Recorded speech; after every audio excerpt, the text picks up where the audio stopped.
O'Reilly. Are your wiper blades chattering, skipping, or squeaking? Don't let streaks or smearing on your windshield compromise your visibility. When it's time to replace your wiper blades, stop by O'Reilly Auto Parts and see our selection.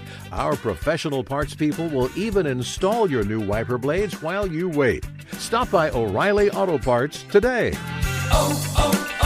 O'Reilly Auto Parts.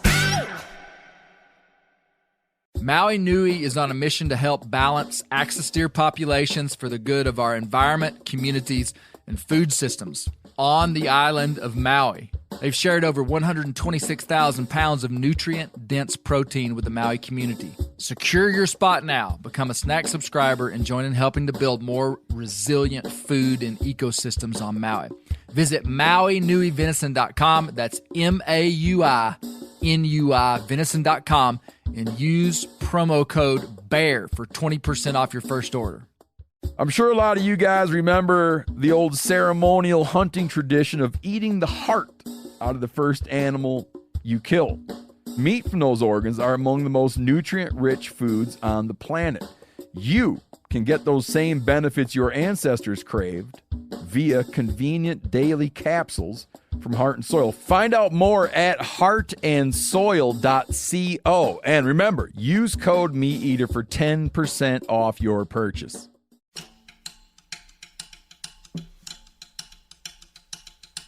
How many years do you think you grew tobacco?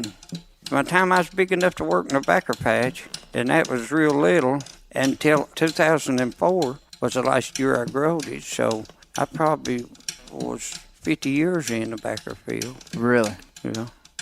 On this episode of the Bear Grease Podcast, I want to take you on a journey into the mountains of southern Appalachia.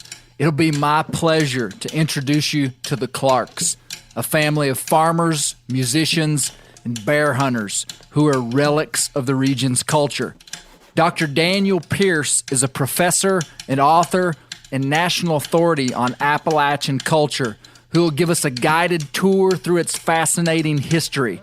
We'll listen to the life story of this family, hear some bluegrass picking, and wade through the fact and fiction of the region's stereotypes. We might even talk about Dolly Parton. The people that lived, they lived, like I said, with the earth. They had to make their living. That's why I'm saying you cannot separate your music from your lifestyle. You cannot separate your lifestyle, your religion, your politics from your music. It's a part of life, and that was what our music was in the mountains. It was a part of our life.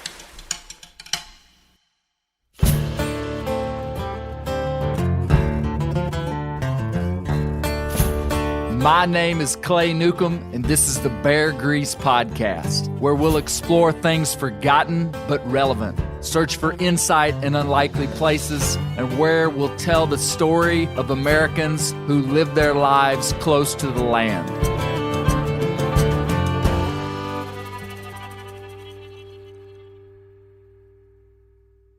This podcast, 50 Years in the Baccer Field, is part one of a two-part series on Appalachian Mountain culture.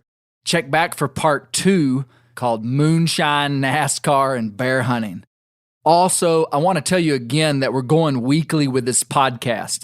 We'll continue to do our documentary-style podcasts like this one every other week, but on the off weeks, we'll release what we call the Bear Grease Render, where we'll discuss, dissect, and distill the documentary-style episodes with a band of merry guests. It's going to be a guaranteed blast. It's like the Bear Grease Podcast unplugged. You're going to love it. And this little cabbage right here, you see that right there? 45 days. Well, I'm going to say a cabbage head that do you in slaw. One of these heads would. When you cut them up, they make it right smart. So I know I've had them at 4 people, didn't eat all of them. But Did you ever grow tobacco? yeah. No, what did you do with it? Well, the Baccer I growed was burley, and I growed it. In all these fields. Really? And So you grew it commercially? yeah. Yeah, that's what I done of farming besides tomatoes. Really? Was tobacco. That's the voice of Mr. Roy Clark, not to be confused with the Roy Clark from the show Hee Haw. This Roy Clark lives in Cocke County in eastern Tennessee in the heart of the Smoky Mountains, which is a range inside the Appalachian Range. East of his front porch, you can see the high ridgeline border of North Carolina, and to the north, you'll hear the intermittent sound and muffled barks of his hounds. I've never seen Mr. Roy not wear overalls. It seems he has an everyday pair and his going out pair, the latter looking sharp and new.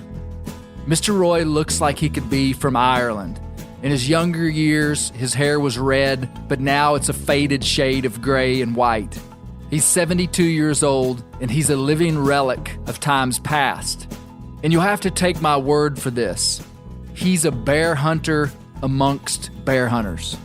He's dedicated his life to raising, training, and hunting bear hounds. He has a rich history with the American Plott Hound, a breed of big game dog endemic to the Appalachians.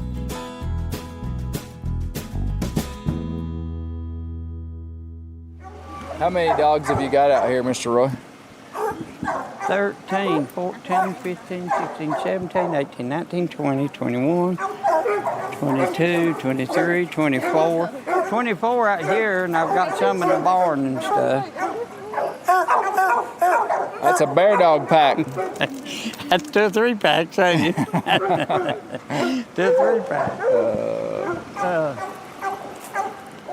But Yanner's a young dog that's doing pretty good, that I hunted a little bit, yeah. Do you ever have a dog that didn't start out very good, that maybe was slow to start, that ends up being a top hound? Yeah, but I'm going to tell you something, most of the time, because them naturals is the ones that's the best.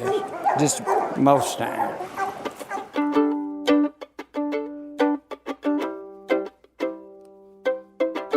Southern Appalachia is a storied region of the United States. It includes the entire state of West Virginia, the western side of Virginia, western North Carolina, northwestern South Carolina, eastern Kentucky, East Tennessee, northern Georgia, and northeast Alabama. Basically, the region is defined by mountains, and it's roughly the southern 1/3 of the Appalachian Mountain Range, which runs from Newfoundland, Canada, all the way down to Alabama. This range includes at least 30 mountains higher than 5,000 feet, and the highest peak east of the Mississippi River, Mount Mitchell in North Carolina, which is 6,684 feet above sea level. The range is an alternating series of ridges running north and south, which acted as a natural barrier to the western expansion of the early colonies that would become the United States. This topographic layout is important because the culture, like everywhere else, has been shaped by the land from which it was hewn. In this case, the mountains proved to be both an Eden, but also a cussed land, ridden with all varieties of scarcity. I began exploring the Appalachian region some years ago in search of the region's legendary bear hunters and houndsmen, of which there are many. But what I found was more robust. I found a cultural treasure rivaling any place I've ever visited. It's cold and old, the rain is falling, leaves are scattered all around. Fields that once were green and fruitful, now are golden brown. Our love was one. Before we officially meet Mr. Roy, I want to be clear about something. Appalachia is a very diverse and modern region of the country. They have swanky coffee shops, distinguished universities, and Target superstores. I've chosen to highlight rural Appalachia to get a glimpse into what it once was. and the way that it still is to some. And frankly, I'm fascinated with rural culture and have the highest respect for people like the Clark family. Meet Mr. Roy.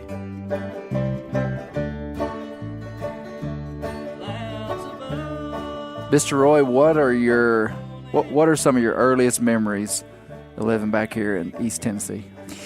I can remember when I was little, I couldn't even hold a plow up. I'd plow them bottoms right down there with a team of horses. Is that right? I would. Now, what were y'all planting back then? Corn and tobacco. Corn and tobacco. And hit a rock and hit it and make blue places on your side and stuff because I'd have to walk up in that plow and it would hit you on the side and felt like it broke your rib or something. What year were you born? 1948. So you're 73. I'll be 73 in November. So what did your family do back in? We're in Cocke County, Tennessee. Actually, Daddy drove a school bus when I was real little, and then, before that, he drove a log truck when my grandpa broke his leg twice. I believe he drove a log truck from 10-year-old up till he... So your grandfather was a logger? Yeah. They logged up in the gup up there. And they'd haul them over yonder to Del Rio, put them off over there, and then they'd load them on a boxcar next to the railroad track. Mm-hmm. Or they'd roll them off, and then they'd load them on that railroad car and haul them out of here. And then he drove a school bus and while I was in school. And then I guess before I was out of school, he went to work for the county driving a bulldozer and stuff. There wasn't a lot of money to be made in this country a long time ago. Yeah. Okay, what were some of the first things that you did to make money? Y'all were going and getting coal out of... Yeah, out of Kentucky. My grandpa, that's after I got like 15-year-old, I'd drive him to Kentucky and we'd haul in coal and stuff out of Kentucky. Yeah. And go around and pedal it around. And then we'd, in the summertime, we'd go to Hendersonville to his daughters and had peach orchards and apple orchards and grow watermelon and cantaloupe, and we'd take that log truck and haul them in here and haul peaches and pedal them out and haul watermelons and cantaloupes and pedal them out. So what did you do for a living? What kind of work have you done? When I got out of high school, I worked a little bit as a mason helper, building some buildings on the Stokely Van Camp down there. And then I went to Mercanica, which was a fabric place. Okay, in a factory. Yeah. And then I went in service for 2 years. And then after I got out of service, I come back to Inca. Okay. And then it come up, I run for Sessions Court Clerk and got elected for it. And I farmed all the time that I worked at Inca. I farmed. And then, tell me about your farming. Well, it was hard work and not much money. Is mostly what it was. I grew tobacco and I grew tomatoes, and me and my brother-in-law and the whole family's worked in the tomatoes, and we grew a couple acres of tomatoes. And where were you selling the tomatoes? We was taking them to the packing house in North Carolina. Oh, really? We actually sold some in Tennessee too, but mostly North Carolina where we took them to sell them. And we done decent with that for a while, and then tomatoes got so they figured out when to drop a price and you not make nothing out of them. And we growed them for, I don't know, 10 or 15 years, I guess. And then one year it come up that we took a load up there, and when it come time to get the check, we didn't get no money. We got a bill. We owed them 50 cents a box for packing. So we... Are you being serious? I'm dead serious, yeah. I said they went in the hole on them. I said we owed them. We never paid it. So I went to Atlanta, Georgia, on the farmers market down there, and we was going in the hole. We wasn't even going to come out that year. And my brother-in-law, which was Edward, and my wife Brenda, and the youngins, and my sister Diane and her youngins, and they'd pick the tomatoes here. Edward would truck them to me down there, and I stayed 3 weeks down there on the farmer's market and didn't even come home. And we come out making some money off of them. Sold them at the But we farmer's didn't go in market. the hole, but we quit raising them after that. Now, but you still raise tomatoes today, though. I still raise them to eat and tell you the Just truth. to eat. I raised some late crops of tomatoes here after that. And I ain't talking about a big amount. I'm talking about that field right down there, say 3 or 4 tenths. Yeah, 3 or 4 tenths. tenths of an acre. Tenths of an acre. And I actually made more money and her peddling them to these restaurants and stuff and taking them and selling them. I made more money off of them. Like if I had 1,500 plants out and I could make $4 a plant, that was like, what, $4,500? Yeah. That's some money in them tomatoes, but the middleman that got in the middle of it took all the money away from me. And then the backer, it was, you made a little bit on here, but it wasn't no. So you grew Baccer. You grew tobacco for how many years you think you grew tobacco? Actually, by the time I was big enough to work in the backer patch, and that was real little, until 2004 was the last year I growed it. So I probably was 50 years in the backer field. Really? You know? Growing about 20 acres or so? Well, tobacco? not to start with. Yeah. But on the last, I might have had close to that. But now, we just mostly growed what we had when I was growing up. What he means when he says that he grew someone else's tobacco is that he's referring to a government tobacco allotment, meaning a person with the allotment is able to sell a certain amount of tobacco. The person can also lease out their allotment to another farmer to grow. That's like daddy's and pappy's and my grandpa up here. I growed his from the time I was in high school. My grandpa's here. And he had about a half an acre. Yeah. About what he had. Tell me how does your bear hunting fit in with your work? I mean, like, it's clear that you have dedicated a big part of your life to bear hunting with hounds. I had to work Baccer off in the fall of the year, and some of them would be a hunting, and I'd keep the radio on and listen, and couldn't work Baccer for listening to them and stuff, or grading it off, and they'd get one going, and I've left the Baccer barn and load me up 6 or 8 dogs and hit the mountain up yonder.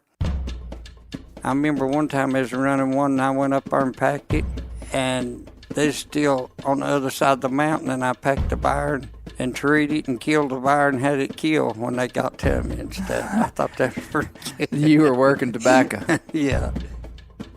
Couple of things. When he said he packed a bear, what he meant is that the other guy's dogs were chasing the bear. Mr. Roy heard their dogs running the bear, and he sent his dogs in as reinforcement. He packed them. Secondly, we just grazed the surface of Mr. Roy's bear hunting in this section. In episode 2, we're going to dive much deeper. I was born into bear hunting. My grandpa bear hunted, my daddy bear hunted. My other grandpa here bear hunted a little bit. My great uncle bear hunted. It's been some bear hunting here ever since I was born. I think I was with Pappy and I was 3-year-old, and we was on the log truck in the Gulf, the first bear Daddy ever killed. Because I remember sitting on top of it on that log truck. But if it's something else, I probably wouldn't remember it. What are your first memories of bear hunting back in there with your dad and grandpa? Well, I can remember when I was, say, 6-year-old.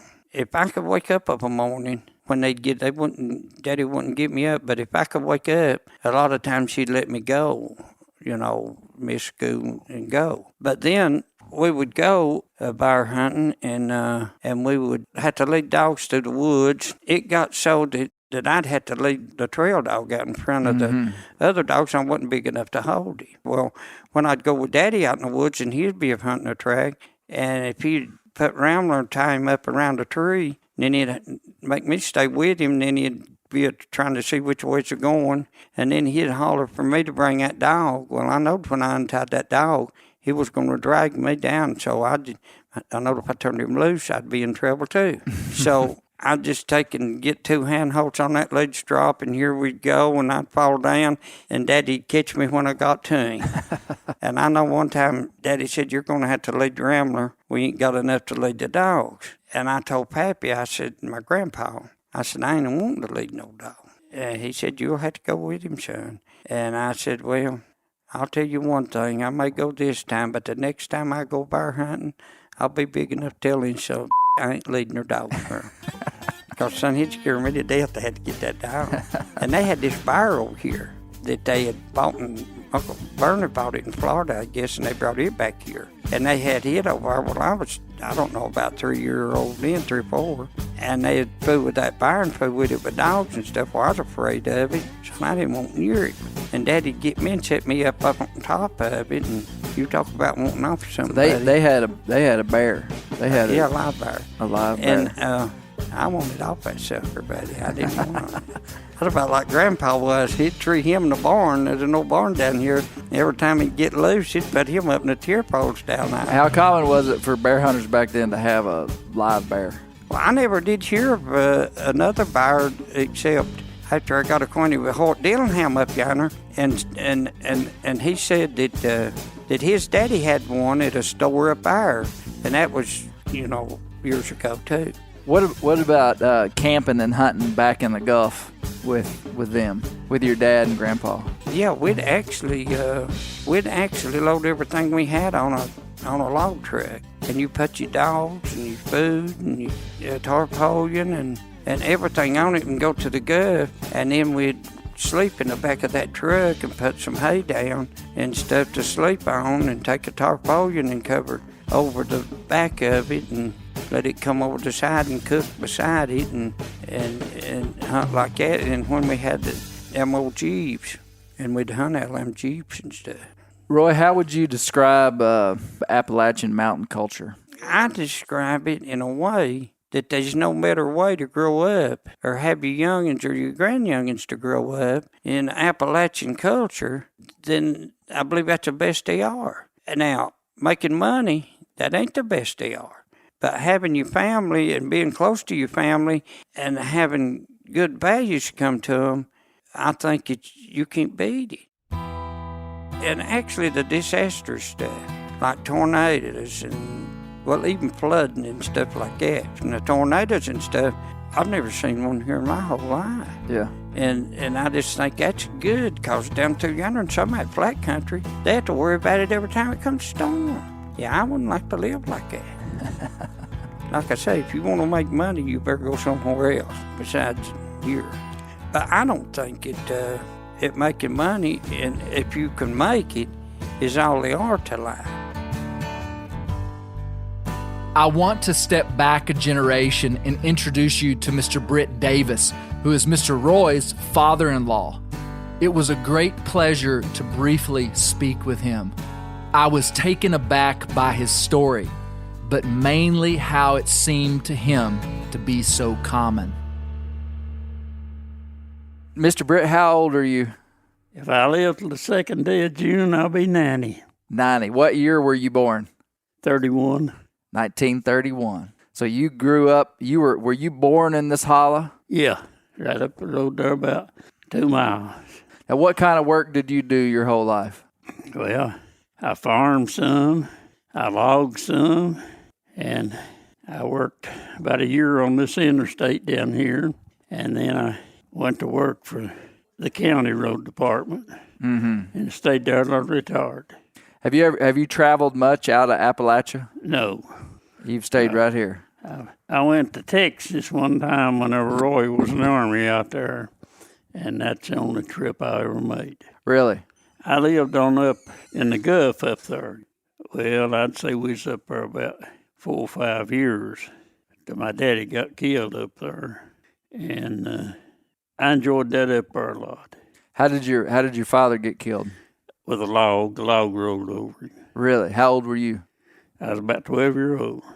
Wow. How did that impact your life? Well, it made it rough on me for a while.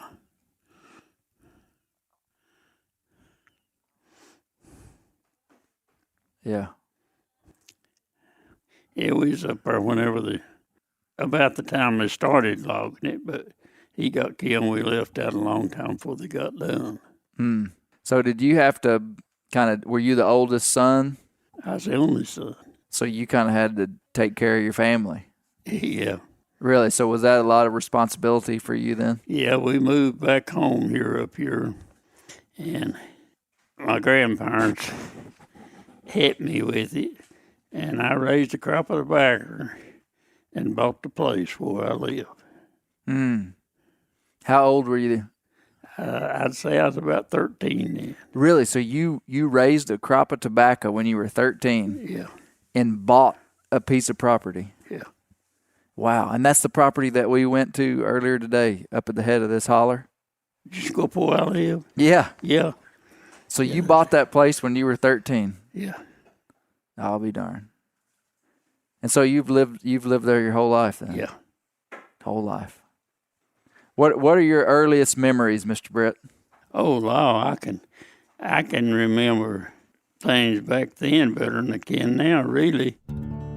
I can remember them carrying me and us stopping and talking to our neighbors.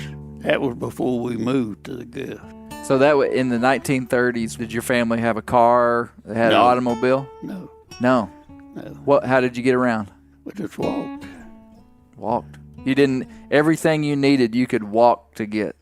Yeah, there's little stores all around here. 3 or 4. Well, I'd say it was in the late 30s or the early 40s before that there's ever a car in this country. Is that right? Yeah. A doctor lived right up the road there. He had the first. Tell me about how the doctor worked in this community. He'd go around with his horse, and people wanted to be doctored. They'd tie a red or a white flag on their mailbox, and he'd stop. He'd ride his horse up to your house and knock on the door and say, "What's wrong?" Yeah. And then he finally got a car, and they'd do the same thing. Do you ever remember being sick and him having to come to your house to doctor on you? Yeah. Really? What would you have been sick from?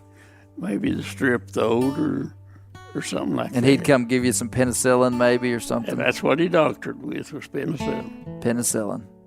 Wow. When did electricity come back in here? I'd say it was about 52 or 53 before I got it. So you were in your 20s before you had electricity? Yeah. Oh, yeah. Do you remember those days? Oh, yeah. What would you do once it got dark? Would you light the house We'd with... light up and had a lamp or two. What kind of lamp? Was it a coal burning lamp? And what would you do? You would sit around with the family? We'd just sit around and go to bed. I guess that's... They finally got a radio. Mr. Britt, do you remember when John F. Kennedy died? The president? Yeah. Do you remember where you were? Was that a significant... I remember exactly where I was at. Where were you at? I was over yonder. I was running the road grader over on Tom's Creek. And I just barely got past an old man's house. And he come out and run up the road behind me and hollered at me and told me about it. Do you hear what they're saying, Mr. Britt?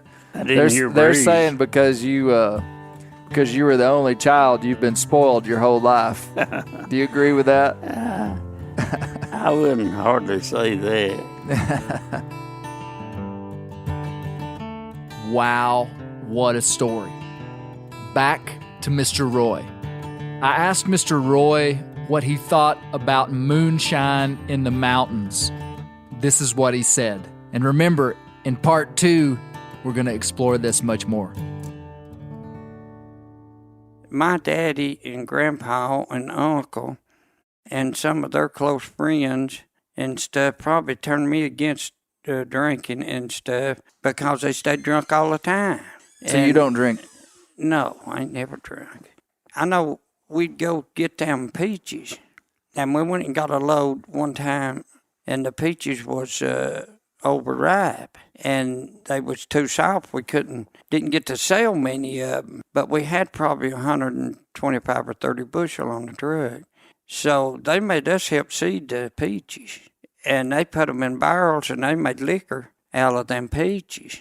And I don't know how many years they drunk on it, but I don't think they sold any. And I always thought to myself, I ain't going to never drink because I put up with it my whole life and I ain't going to be like that. For somebody to have to put up with me like that. Yeah. Talk to me about music in your family. How do y'all play music? Actually, it's been in my family. It goes way back. My grandmother was a picker, and my daddy was a picker and a singer and stuff, and I guess it just come right on down till we. So what kind of music did they play? Mostly bluegrass and mostly ballads and stuff like that they've sung and stuff. Now you sing and dance a little bit.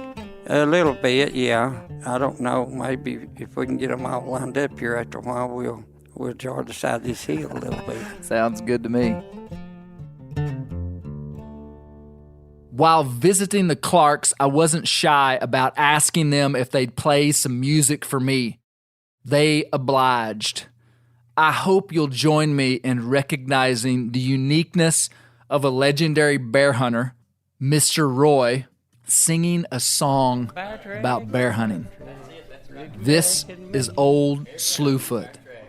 What song is this, Mr. Roy?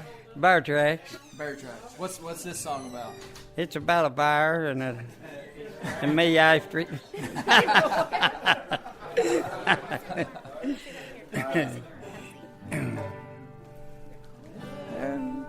High on the mountain, boys, tell me what you see. Bear tracks, looking back at me. You better get your rifle, boy, before it's too late. The bear's got a little pig and headed toward the gate. Oh, he's big around the middle and he's broad across a run, running 90 miles an hour, taking 30 feet a jump. Ain't never been caught, he ain't never been treed. Some folks say he looks a lot like me. I saved up my money and I bought me some bees. They started making honey way up in the tree. Cut down the tree, but my honey's all gone. Old Slewfoot's done made himself at home. Oh, he's big around the middle and he's broad across the run, running 90 miles an hour, taking 30 feet a jump.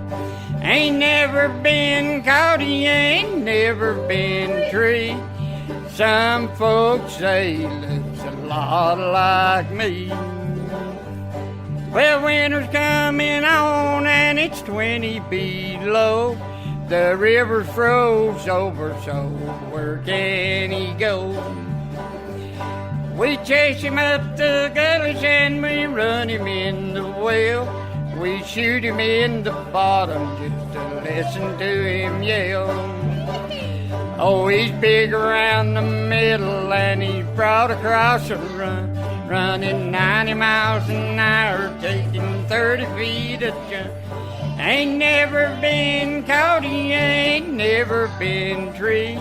Ain't never had nobody after him like me. That's right. That's right. All right. Thank you, Mr. Roy. That was good. That was real good. O'Reilly Auto Parts are in the business of keeping your car on the road. O'Reilly Auto Parts offer friendly, helpful service and the parts knowledge you need for all your maintenance and repairs. I don't know if you stopped in at an O'Reilly lately, but I use one because we have one right not too far from my house. People there are super helpful. I don't care if I'm getting boat batteries, car parts, whatever. Love those guys. They got thousands of parts and accessories in stock, either in-store or online, so you don't have to worry if you're in a jam. The team at O'Reilly Auto Parts can test your battery for free, in or out of your car. If it needs to be replaced, they'll help you find just the right battery for your vehicle. If you need your windshield wipers replaced, a brake light fixed, quick service, they'll help you find the right part or point you to the nearest local repair shop for help. Whether you are a car aficionado or an auto novice, you will find the employees at O'Reilly Auto Parts to be knowledgeable, helpful, and best of all, friendly. The professional parts people at O'Reilly Auto Parts are your one-stop shop for all things do-it-yourself auto. You can find what you need in-store or online. Stop by O'Reilly Auto Parts today or visit us at O'ReillyAuto.com/meat-eater. That's O'ReillyAuto.com/meat-eater. Whitetail Institute launched the food plot revolution in 1988 with a concentration on research and real-world testing of forage products specifically for whitetail deer. Whitetail Institute's research and development team of agronomy experts provide effective, personalized service. I've been using Imperial whitetail clover for a long time in a food plot back behind my house. In 2007, I killed the biggest buck of my life over an Imperial whitetail clover small quarter-acre food plot. Imperial whitetail clover is the only clover scientifically developed through years of selective breeding. Clover Extreme genetic stability provides extreme cold tolerance, disease, and drought tolerance. It really does. Clover is coated with Whitetail Institute's Rain Bond, a polymer coating added for enhanced seedling survivability. They have an exclusive offer for Bear Grease listeners, 15% off Imperial Clover when you use the code BEAR at whitetailinstitute.com. That's whitetailinstitute.com and use code BEAR for 15% off. Sport Dog is the most recognized brand in the hunting dog training industry. Born in 2003 in Knoxville, Tennessee, Sport Dog was forged by a passionate group of hunters and dog trainers who intimately understood the challenges of the field and the special connection between hunters and their dogs. The people at Sport Dog know that having a well-trained hunting dog is more than just having a reliable partner. It's a commitment to their safety and unlocking their full potential. The Sport Dog promise to customers is simple: gear the way you design it. Every product Sport Dog builds is meticulously designed and rigorously tested in the field, ensuring it withstands the toughest conditions you and your dog may encounter. Trust Sport Dog, where innovation meets passion, to elevate your hunting experience and strengthen the bond with your local companion. Using tracking equipment on my squirrel and coon dogs is extremely important to me to track my squirrel dogs and my one old coon dog that's not very good. Get 20% off your first purchase using the code BEARGREASE. Go to www.sportdog.com/beargrease to learn more. While we're talking about music, I want you to give ear to Ola Belle Reed. She was born in 1916 and passed away in 2002. She's Appalachian to the core, a folk singer, a songwriter, a banjo player, and a philosopher. If you listen to her talk and sing, you'll get a window into Appalachia that cannot be replicated. In 2019, the Library of Congress inducted her 1973 album titled Ola Belle Reed into the National Recording Registry. This is a clip of that recording. Meet Ola Belle Reed. Born in the mountain 50 years ago, I've trod the hills and valleys through the rain and snow. Seen the lightning flashing, I've heard thunder roll. I've endured.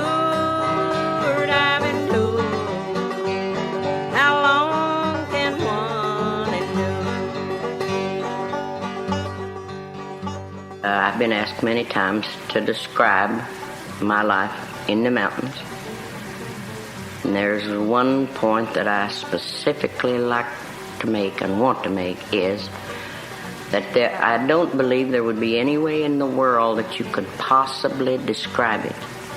There could be no fun made of it because it was a life with the earth, your elements, as the old people called it, the birds, the animals, the bees. You knew every season. You could tell. You were raised to kind of tell when a storm was going to come. I always tell this because you could see the leaves turning in the summertime, particularly. In the winter, you could tell if it was going to snow because of the color of the base of the trees. So many things you just grew up with that you get away from as you go through life if you're not careful. Now, I'm not saying that you go strictly back to the past, but I'm saying there's no way in the world that anybody could ever make fun or poke fun at the way people were raised in the mountains, because as far as the music is concerned, we did gospel, we did blues, we did everything.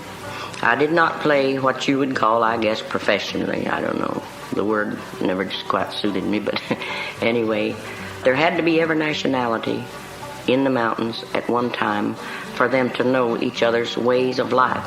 There was communication because I think people needed one another, and they realized it, you see. They realized it so much, and I believe one of the reasons was because they were so close, really and truly because we were so close to the earth and the elements and to God's creation. I think that's the one thing made them know.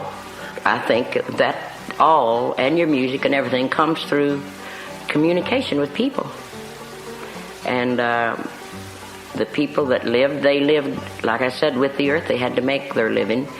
That's why I'm saying you cannot separate your music from your lifestyle. You cannot separate your lifestyle, your religion, your politics from your music. It's a part of life, and that was what our music was in the mountains. It was a part of our life. I've endured. How long can man endure?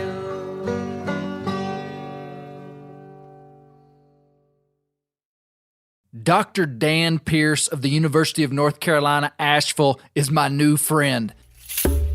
He's a national expert on the Appalachian region, and his love of mountain culture has fueled his writing. He's the author of numerous books that help interpret the region's story in a significant way. He's also known as UNC Asheville's professional hillbilly. Meet Dr. Dan Pierce. Well, I can't introduce him without leaving a trail of fodder to part 2 of this podcast. Here are a few of the titles of his books: Tar Heel Lightning, Corn from a Jar, and Real NASCAR. But we'll get to all that later.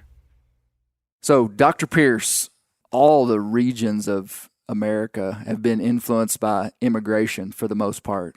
Where did the people from the Southern Appalachians come from? Well, there are a lot of streams of immigration that come into the region, and so there is kind of a stereotype that the Appalachians are the Scots-Irish culture plopped down and being unchanged for hundreds of years. The Scots-Irish were for sure, in terms of the dominant ethnic group that came to this region, but there are lots of other groups. There are Germans, there are English. Daniel Boone was an English Quaker. You can't think of a more Appalachian person than Daniel Boone, and so that was not unusual. And so, and other, Moravians, and of course, this is something that in recent years that scholars have looked at a lot more, is that even though you can go to lots of parts of Appalachia today, you can go to adjoining counties here and you'll find only a handful of African Americans, but there were significant numbers of African Americans in every county in Appalachia. So that's a part of that stream as well.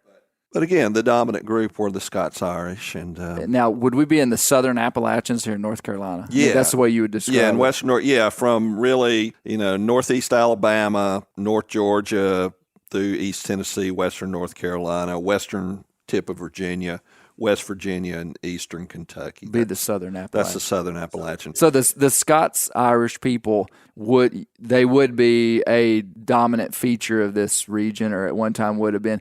Was this the only place they came, or were there other parts of the country? I mean, you look at the whole, what people refer to as the upland South. This is like the non-cotton belt, the North Georgia, North Alabama, North Mississippi, much of Tennessee, Western North Carolina, all the way through to Texas, Arkansas. The Scots, people kind of look at this and like, how can you be Scots and Irish? Right, and explain that. Yeah, what happens is in the Elizabethan period, the late 1500s, the English conquered much of Ireland during that period. And so Elizabeth and then her successors gave what they called plantations, or big tracts of land, to people who had helped, nobility who had helped them out. And they didn't trust the Irish. They were Catholic. They saw them as barbarians and savages. A lot of the same imagery you're going to see when English people come to America and characterize Native Americans in the same way. It's really kind of very interesting to look at. So to work their plantations, they imported people across the Irish Sea from the lowlands of Scotland. So these are not, there's a lot of misconception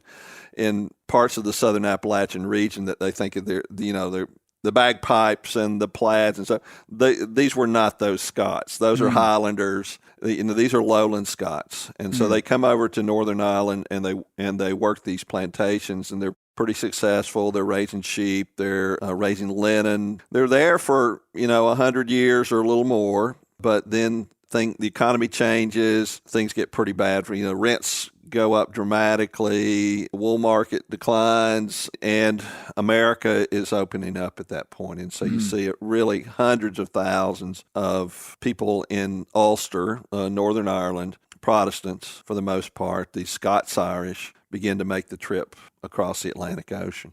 And they come in through Philadelphia, then they start moving into western Pennsylvania. That land's taken up by Germans and others who've been there before, the Germans and the English. And so then they head down what's called the Great Wagon Road, which is now I-81, down through the Shenandoah Valley. Now it's a real wagon road. Yeah. And so they head down through the Shenandoah Valley, and then they end up in Western Virginia and North Carolina. And then as the Cherokee are driven out of the region in the late 1700s, they move into and my kin lived in, it was part of North Carolina then, but it became Tennessee, the northeastern part of Tennessee. And then moved down the Holston and Tennessee River valleys, and my folks settled in just south of Knoxville, between Knoxville and Chattanooga, and then moved west from there into West Tennessee and Arkansas and Texas. And so that whole area really probably the dominant group and dominant ethnic group, probably, half or so or close to it. Okay, I was going to ask you that, like so if it wasn't all Scots-Irish, how much of it was? So maybe 50% of the maybe 50%, population here. Yeah, but they had a huge cultural impact, and they brought a lot of things with them. Can you describe kind of the dominant features of the Scots-Irish and what they did bring over here? And ultimately, my end question, I don't want to stack them too deep here, but is, where do we see that culture still displayed today? Yeah. In a lot of things, and again, you can get a little carried away and stereotype these things. For one, you got to understand the way culture works is that it's not, and later on, particularly in the early 20th century, people from the outside who come to the region want to characterize this region as being like preserved in amber or something, like they're just locked in the past, which is not at all true. Because culture is always evolving, and when they come here, of course, they don't survive in this area unless they learn from the Cherokee. Because again, okay, for one thing, these are not hunting people when they come. Yeah. I mean, everything in the British Isles, the only people that are hunting are people in the nobility. Well, unless you're a poacher. You're not hunting over there. So when they come here, of course, that's going to be part of their subsistence. Yeah. Okay, who teaches them to hunt? Daniel Boone doesn't come at this as he has to learn. Who's he learned from? He learned from the Cherokee, from the Native Americans in this area. There's a lot of that kind of interchange. Time, there would have been a positive, friendly relationship between some of these people and some of the Native Americans. Yeah, I mean, you actually see early on with people like Boone, there's a period in Boone's life where, and there were a lot of concerns in communities and with people about people going native, because there were things that were very appealing. And there were some questions. Boone was actually captured by the Shawnee and taken into what's now Ohio. There are some questions about, did he have a Shawnee wife? Did he have a Shawnee family? Was Boone tempted to stay with the Shawnee? But these people bring a lot of things with them. And the things that they brought, one, of course, of the biggest things that they bring are the music. And so, a lot of the music that we think about as Appalachian, as traditional and stuff like that is music that has made the trip across the ocean, the old ballads and the fiddle tunes and things like that. And you can trace a lot of the music that's even, some of it's, a lot of it's still being performed today. There may be in a very, very American take on it. It may be a ballad about Tom Dooley, who conspires with one of his lovers to kill another lover. That becomes a popular song very later on, or about Frankie Silver, who's a woman who kills her husband and gets executed. Rough country in the 1830s. Yeah. Well, the ballads were a big part of that, and those are always tragic. There's always that theme in these things. But that, of course, those things get combined with other influences. For instance, like we think of the banjo as being characteristically Appalachian, but it's an African instrument.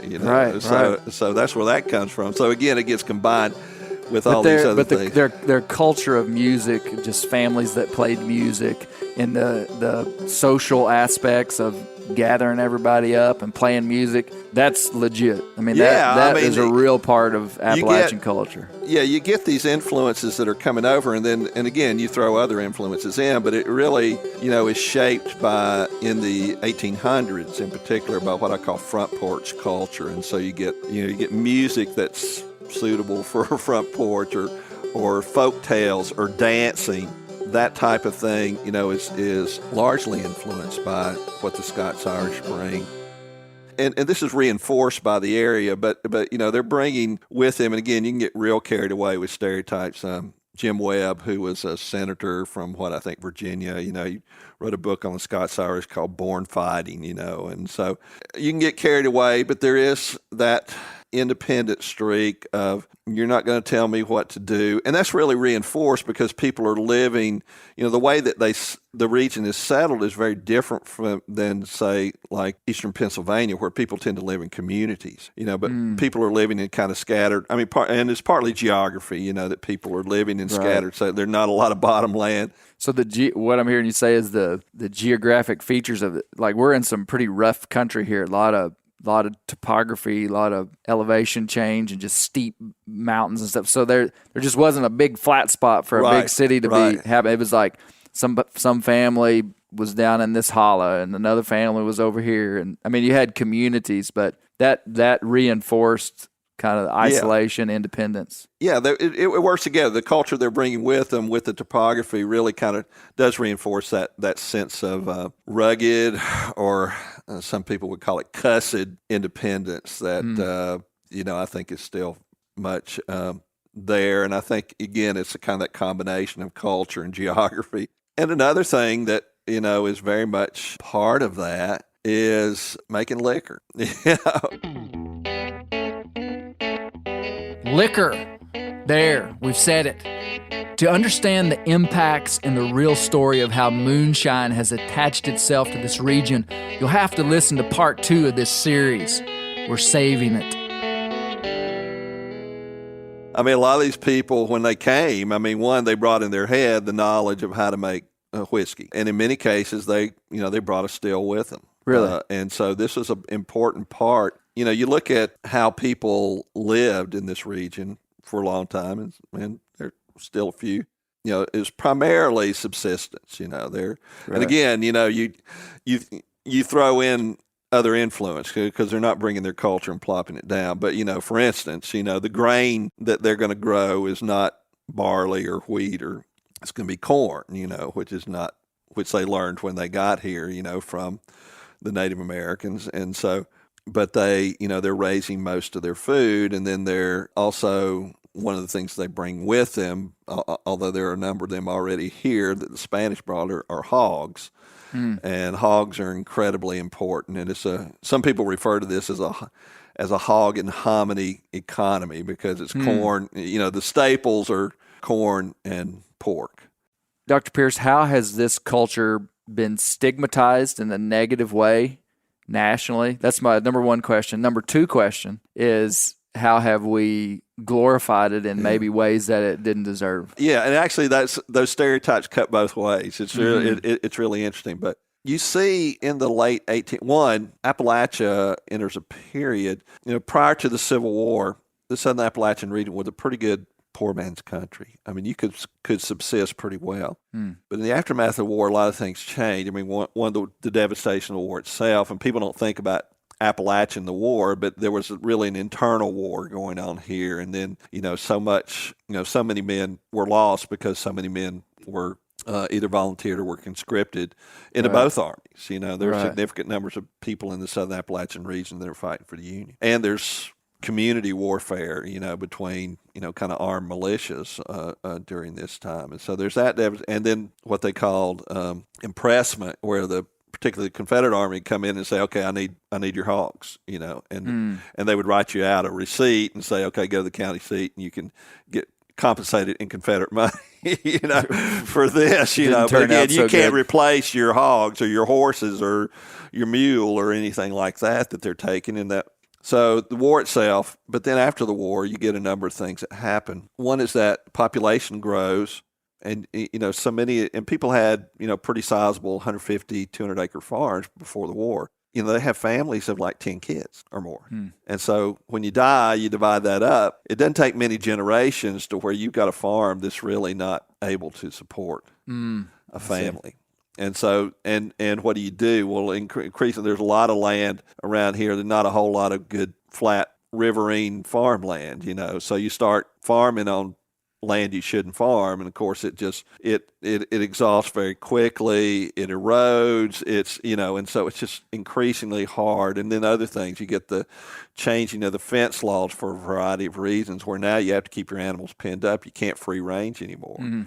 And so that really cuts into the whole livestock thing. And it becomes cheaper because of the railroads to bring pork in from Cincinnati or somewhere like that, and then to produce it yourself. And so your market's gone, for another cash crop. You get the excise tax on liquor, and so all these ways, it's just kind of a huge, it's almost a conspiracy, you look at it and say, everything bad that could happen could happen. And so it's harder and harder to make a living on the farm.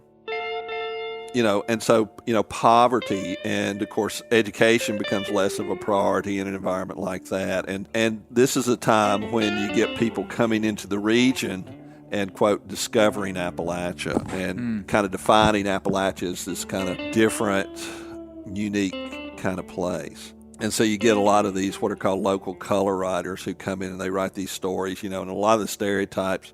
Well, and at the same time, you're also having in the 1870s, 1880s, you have what's called the Moonshine Wars in the region, where the federal government really starts cracking down. And so the national press comes in and they're covering it and sensationalizing it and then characterizing these people as these brutish, ignorant, type people. And so you're getting these images nationally, and everything, again, is poverty, it's ignorance, it's... And the media back then was probably much like it is today. Oh, they're trying to sensationalize anything they can, probably. Right, and so they love these stories of these shootouts between revenue agents. So that's what you hear, even though that was an exception, probably. Right. And the Hatfields and McCoys, and feuds. And they love feuds, And so it just all plays into this image. Well, and that image is perpetuated over the years in just incredible way, because then, so you get books, you get the media, and then you get movies. A lot of the early silent movies were these, what one historian called the moonshine and feud movies, And then you get into music and those stereotypes in many ways, and they're just perpetuated about the region. You see the bumper stickers around here that people think are funny. It says paddle faster, I hear banjos. And so you get that kind of thing. This still, it's amazing because we have so many people coming to this part of Western North Carolina from Florida or from New York or New Jersey or something, and they come here, and it's amazing. These could be highly educated people, but they're fearful, of going outside the Asheville city limits because of those people, and they really do fear them, And so, but again, it's just magnified, and it seems like, in an era where, people are very, well, you don't stereotype people. We don't do that, and we look at people as individuals.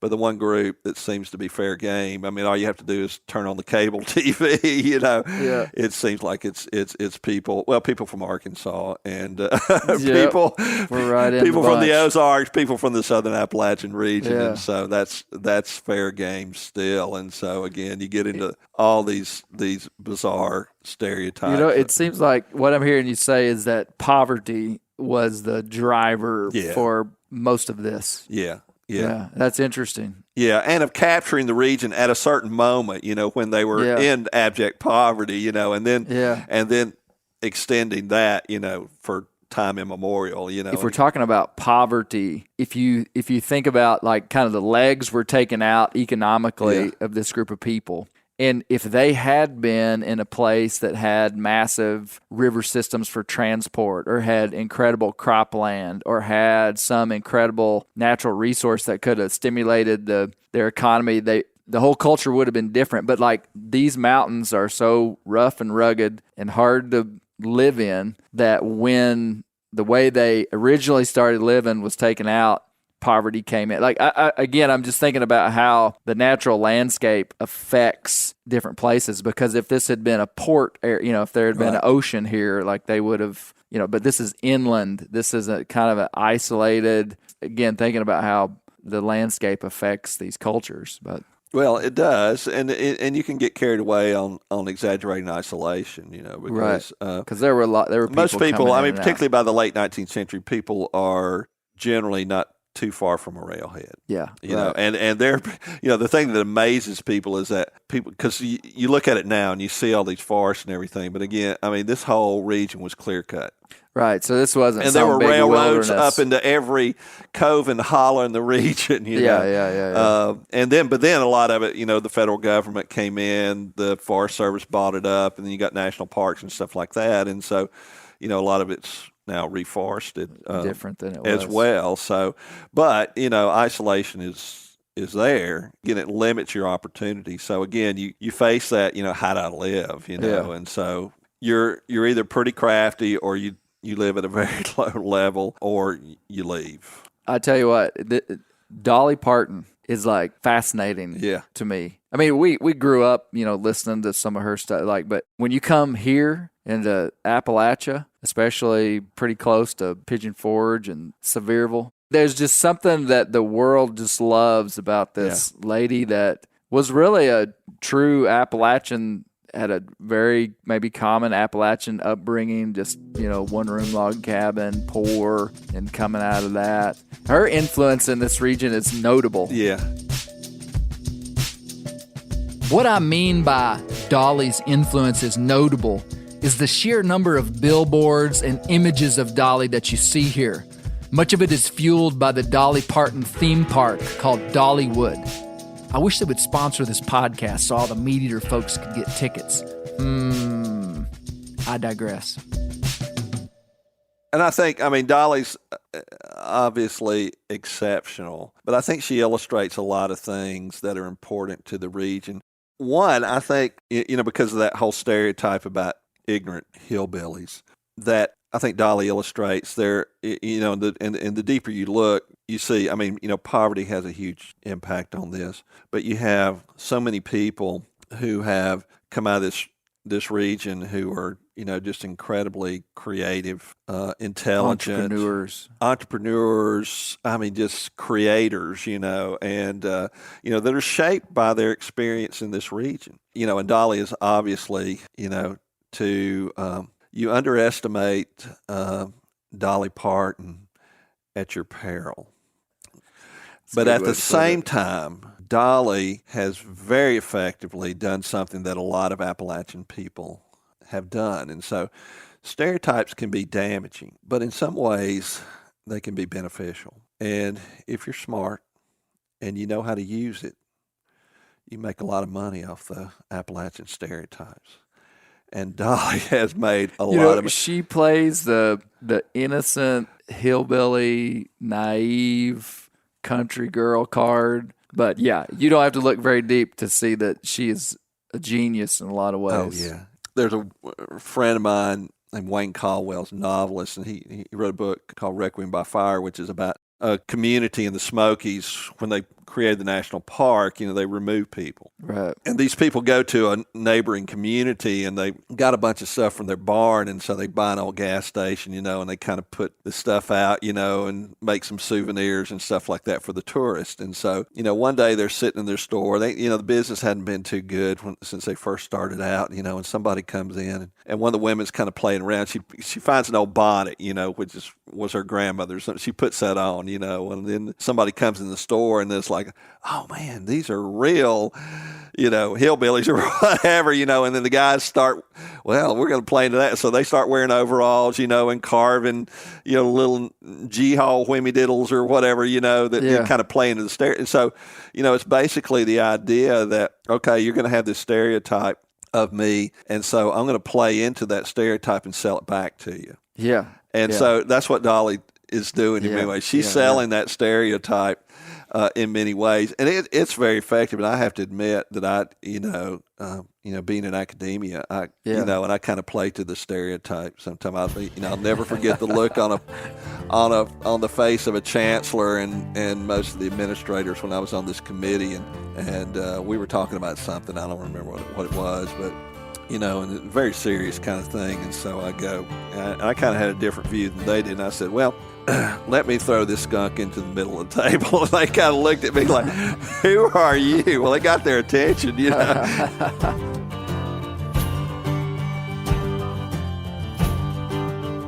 I don't really know what to say to conclude in a statement stating what I've learned. I think I can trace my deep respect for rural people back to my dad. He was a banker in a rural town in the mountains. And when he came home from his white-collar job, he didn't tell me about the people that lived within the boundaries of the city. He told me stories about the loggers, the moss gatherers, the cattle farmers, and the hunters. It was the people that mainstream society didn't celebrate. It taught me not to take society's word for who has value and who doesn't. I don't know if he did that on purpose, but he marketed these people to me as if they were legends. People like James Lawrence, Ori Province, and who you've met today, Roy Clark and Mr. Britt Davis, are hero-type figures to me. None of these men ever asked for attention. I'm certain many of you can identify people like this in your life. Aside from being notable woodsmen, their trend is consistent. They proved a high level of character through the use of negative things in their life to build something positive. They didn't let scarcity, difficulty, or hard times define their life. And they're all humble. None of these men are perfect, but they have a unique brand of character. I believe their stories are worthy to be told. There are no answers in life found by moving backwards. And I hope the frequency of these stories doesn't cast too much of a lustful eye on the past. But my hope is that by looking back, we'll become appropriately relevant for a successful future. I'm glad to be alive in 2021. We were put here for such a time as this. Appalachian Mountain culture is fascinating, and I continue to stand on the idea that a person who can appreciate their own culture is more apt to appreciate the culture of another.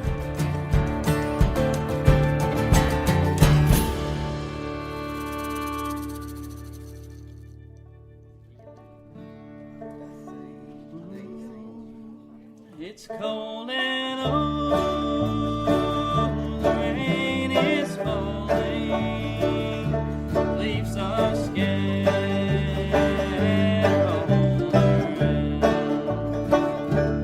Fields that once were green and fruitful, now I find are golden brown. Our love was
I'm sure a lot of you guys remember the old ceremonial hunting tradition of eating the heart out of the first animal you kill. Meat from those organs are among the most nutrient-rich foods on the planet.